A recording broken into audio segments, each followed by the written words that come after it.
Well, good evening and welcome back. Delmarva. Businesses from all across the East Coast lined up today for the Shark Tank casting call in Salisbury at Warwick Community College. 47 ABC's Rob Flax was there and has the details. A mobile petting zoo, all kinds of exercise equipment, dolls, highlighting Black excellence, and even a mixer designed to help with a hangover. Those are just some of the 200 products pitched by over 300 entrepreneurs at the Shark Tank casting call Friday.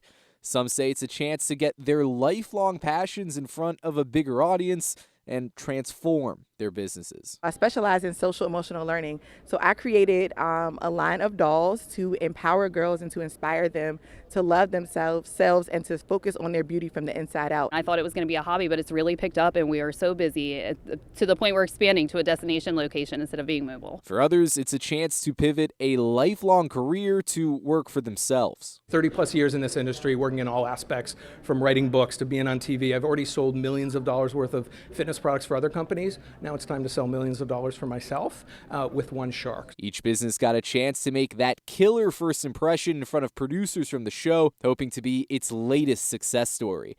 They say that first impressions can make all the difference. The signs of a good pitch today are energy, enthusiasm, if they're excited about what they've created. Numbers don't matter so much. Mr. Wonderful will kind of get them down the road, but for us today, it's just really about knowing what sets you apart from anyone else. Supervising casting producer Mindy Zemrak tells us she's been a part of the show since season 1, and it's those stories that resonate with sharks and audiences that she says is the heart of the show. Entrepreneurs say they're hoping that mix of confidence, optimism, and a killer product can get them there. This is a game changer. Starting a business is not easy. It's quite difficult, especially if you're a regular guy. Some people start businesses, they have money lined up. But if you're an everyday person, it is practically impossible to do something. So that was my final pitch. Who wants to sell millions of dollars with me? Yeah, how cool is it that they held that right here in Salisbury? I think that's awesome. Shark Tank Season 15 will premiere this fall, and we're told that folks who are selected from this year's casting call will make their way on your screen this coming January. And at this time, we're going to send things over to our own Chief Meteorologist, Rich Werdzik, for a look at that weekend forecast. Rich? All right, let's get to it, Rob. It was nice to get a break in the Salisbury area today from the heat and humidity, but man, it came at a cost. We had flooding issues. I'm going to talk about that here in just a moment. Wanted to show you where we're at here this evening. Morse Roofing and Siding, Sky came in Rehoboth Beach. Nice place this evening, very humid out there still. That's how it's going to be all weekend again. Beach weather looks okay, but we've got some showers and storms to talk about. It looked like a monsoon or in the middle of a tropical depression or tropical storm at one point today in Salisbury. Look at this, and this is for folks that were just outside of the city. They're thinking, well, it wasn't that bad earlier. It was bad for a while. In fact, picking up several inches of rain in about an hour and a half's time. Lori Bennett looking in toward the storm from Delmarva. This was her view of that shelf cloud there showing that rain-cooled air coming out. Our meteorologist, Jake Grant, was able to see the same kind of look in the sky, very turbulent clouds. And you could see the wispiness of the clouds near the surface there, indication of how much moisture is that close to the surface.